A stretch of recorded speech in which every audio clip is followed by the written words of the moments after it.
Hello friends, welcome to Indian study पर आपका स्वागत है। दोस्तों, आज की इस वीडियो में मैं आप लोगों के लिए हिंदी का टेस्ट लेकर के आया हूं, जो कि आपके आने वाले एग्जाम यूपीएसआई के लिए बेहद इंपॉर्टेंट है। वीडियो को एंड तक जरूर देखिएगा, क्योंकि लास्ट में मैं आपसे क्वेश्चन ही पूछूंगा और उसका आंसर आपको कमेंट बॉक्स में बताना होगा। साथ ही साथ इस वीडियो की पीडीएफ डिस्क्रिप्शन में टेलीग्राम चैनल का लिंक दिया हुआ है, वहां से आप प्राप्त कर सकते हैं। पहला क्वेश्चन, भारत की प्राचीन भाषा कौन सी है? तो जल्दी बताओ। अगर हम बात करें दोस्तों भारत की प्राचीन भाषा की, तो भारत की प्राचीन भाषा कौन सी है? तो सही आंसर हो जाएगा सर आपका संस्कृत, यानी कि तीसरा ऑप्शन यहां पर आपका बिल्कुल करेक्ट हो जाएगा। नेक्स्ट क्वेश्चन सर आपके सामने, उपनिषदों की संख्या कितनी है? सिंपल और इंपॉर्टेंट क्वेश्चन, जल्दी बताइए उपनिषदों की संख्या कितनी है? अगर हम बात करें सर उपनिषदों की संख्या के बारे में, तो उपनिषदों की जो संख्या है वो हो जाएगी आपकी 108। दूसरा ऑप्शन यहाँ पर आपका बिल्कुल करेक्ट हो जाएगा। कौन सा सर? दूसरा ऑप्शन। नेक्स्ट क्वेश्चन आपके सामने, निम्नलिखित में से किस शब्द में द्वैत व्यंजन है? द्वैत व्यंजन क्या होता है? जिस भी शब्द में आपको आधा अक्षर, पूरा अक्षर और समान अक्षर दिख जाए, वहीं पर आपका द्वैत व्यंजन होता है। तो देख लो, दिल्ली में देखो, आधा ला, पूरा ला और समान ला, यानी कि आधा अक्षर, पूरा अक्षर और समान अक्षर दोनों ही है, इसलिए यहाँ पर आपका द्वैत व्यंजन है। उत्साह में देखो, आधा अक्षर है यानी कि आधा ता, पूरा अक्षर है यानी कि पूरा सा, लेकिन समान नहीं है ये, तो इसलिए ये द्वैत व्यंजन का उदाहरण नहीं है। समझ गए? चलिए नेक्स्ट क्वेश्चन, कौन से वर्णों को स्वर और व्यंजन के मध्यवर्ती माना जाता है? जल्दी बताओ। स्वर और व्यंजन के जो बीच की कड़ी होती है उसको हम क्या कहते हैं सर? उसको हम क्या कहते हैं? स्वर और व्यंजन के बीच की कड़ी को अयोगवा को कहा जाता है। चौथा ऑप्शन यहाँ पर आपका बिल्कुल करेक्ट हो जाएगा। भारतीय शब्द का बहुवचन क्या होगा? जल्दी बताओ, भारतीय शब्द का बहुवचन क्या होगा? तो अगर हम बात करें भारतीय शब्द के बहुवचन की, तो भारतीय शब्द का बहुवचन हो जाएगा सर भारतीयों। तो कौन सा ऑप्शन होगा? पहला ही ऑप्शन होगा। पहला ऑप्शन यहाँ पर आपका बिल्कुल करेक्ट हो जाएगा। आप सभी लोग जानते हैं कि एसएससी जीडी में भी आपकी हिंदी आना है ना?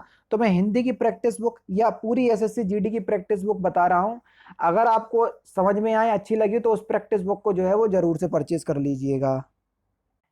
दोस्तों, आप सभी लोग जानते हैं एसएससी जीडी में बम्पर वैकेंसी आई है, और ऐसे मौके बार बार नहीं आते। और मौके को जब आपके सामने आया है, उस मौके को हमको किस तरीके से लेना है कि हम अपनी एक सीट सुनिश्चित कर पाएं, वो मैं आपको बता रहा हूं कि आपको किस तरीके से एसएससी जीडी में एक अपनी सीट सुनिश्चित करना है और वर्दी पहनना है। ठीक है, सबसे पहले तो आप ये जान लीजिए, एसएससी जीडी के through CRPF, BSF, SSB, CISF, ITBP, NIA, Assam rifle, इन सभी में आपको जॉब जो है वो दी जाती है। ठीक है, आप कोई भी टॉपर का इंटरव्यू उठा करके देख लीजिए, चाहे वनडे एग्जाम के टॉपर के इंटरव्यू देख लीजिए, चाहे यूपीएससी लेवल के टॉपर का भी इंटरव्यू देख लीजिए, सभी लोग एक ही बात बोलेंगे कि कोई भी एग्जाम की अगर आप तैयारी कर रहे हैं तो उस एग्जाम के लास्ट ईयर के पेपर देखो, उसके अकॉर्डिंग फिर जो भी बुक या जो भी पब्लिकेशन आपको सेट प्रोवाइड करवा रहा है, प्रैक्टिस सेट, उसको देखो, फिर अपनी तैयारी को बेहतर करते चलो। ठीक है, तो भैया यही आपका है पब्लिकेशन, चक्षु पब्लिकेशन, जो कि इसी बात को ध्यान में रखते हुए देखो 20 प्रैक्टिस सेट लेकर के आया है इस बुक में, और 8 सॉल्व पेपर हैं। सॉल्व पेपर सर कौन से? जो आपके लास्ट ईयर पेपर हो सके हैं, 2011, 2012, 2013, 2015 और 2019 जीडी के, उनमें जितने भी क्वेश्चंस पेपर बन चुके हैं वो सारे इस बुक में समाहित हैं, और 3200 से ज्यादा बहुविकल्पीय प्रश्न जो है वो उपलब्ध हैं। सबसे अच्छी बात क्या है बुक की, वो देख लो।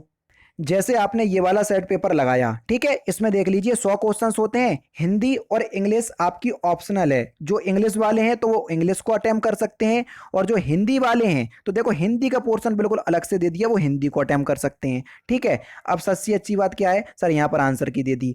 हर बुक को जो खास बुक बनाती है वो इसलिए बनाती है क्योंकि इसमें व्याख्या सहित हल दिया, बस यही चीज इस बुक को खास बना देती है।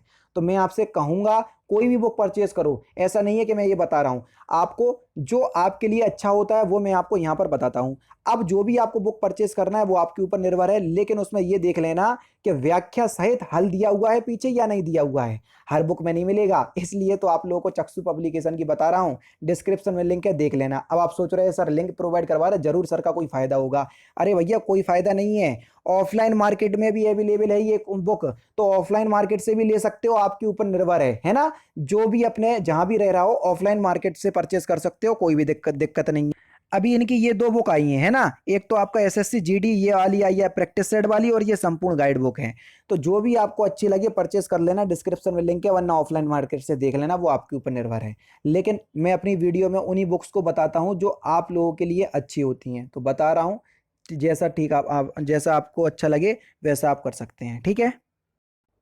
नेक्स्ट क्वेश्चन से आपका कि वृक्ष पर पक्षी बैठे हैं, यहाँ पर का आपको कारक चिन्ह दिया है, तो पर कारक चिन्ह आपको किस कारक में देखने को मिलता है? सिंपल और इंपॉर्टेंट क्वेश्चंस। तो सर ये आपको अधिकरण कारक में देखने को मिलेगा, है ना। चौथा ऑप्शन जो है वो आपका बिल्कुल क्या हो जाएगा सर? करेक्ट हो जाएगा। बोलने वाले के लिए जिन सर्वनामों का प्रयोग होता है उन्हें क्या कहते हैं? बोलने वाले के लिए जिन सर्वनामों का यूज होता है उनको हम क्या कहते हैं सर? तो उनको कहते हैं उत्तम पुरुष। और जो सुनने वाले के लिए होता है वो होते हैं आपके मध्यम पुरुष, ठीक है। लठैत में कौन सा प्रत्यय है? प्रत्यय किसी भी शब्द के पीछे लगाए जाते हैं, लठैत में प्रत्यय बताना है आपको। तो लठैत में आपका एत प्रत्यय होगा सर, दूसरा ऑप्शन करेक्ट, तीसरा ना लगा देना। दुस्साहस में आपको उपसर्ग बताना है, दुस्साहस में कौन सा उपसर्ग है? तो दुस्साहस शब्द में दुस उपसर्ग होगा, चौथा ऑप्शन करेक्ट। वस्त्र आकाश मेघ बादल किस शब्द के अनेकार्थी हैं? वस्त्र आकाश मेघ बादल किस शब्द के अनेकार्थी हैं? तो सही आंसर आपका क्या हो जाएगा सर? अंबर के, पहला ही ऑप्शन करेक्ट। निम्नलिखित में से आपको एक शब्द किस एक का अर्थ नौका है? हाँ, नौका आपको बताना है कि किस एक का अर्थ जो है वो नौका है। तो सही आंसर हो जाएगा सर आपका तरणी, तरणी का अर्थ नौका है, पहला ही ऑप्शन करेक्ट। आकलन शब्द का विलोम शब्द बताना है कि आकलन शब्द का विलोम शब्द क्या होगा? तो आकलन शब्द का विलोम शब्द हो जाएगा सर विकलन, पहला ही ऑप्शन करेक्ट। विलोम युग्म जो है वो त्रुटिपूर्ण है, वो आपको बताना है कौन सा त्रुटिपूर्ण है। क्षर अक्षर समास व्यास स्वल्पायु चिरायु आहार विहार, तो कौन सा त्रुटिपूर्ण है? आहार विहार ये त्रुटिपूर्ण है। आहार का विलोम शब्द जो है वो निराहार होता है, यहाँ पर विहार दिया है, गलत है। बैल का कौन सा पर्यायवाची शब्द नहीं है? जल्दी बताओ, बैल का। तो कौन सा बैल का पर्यायवाची शब्द नहीं है? अस्म।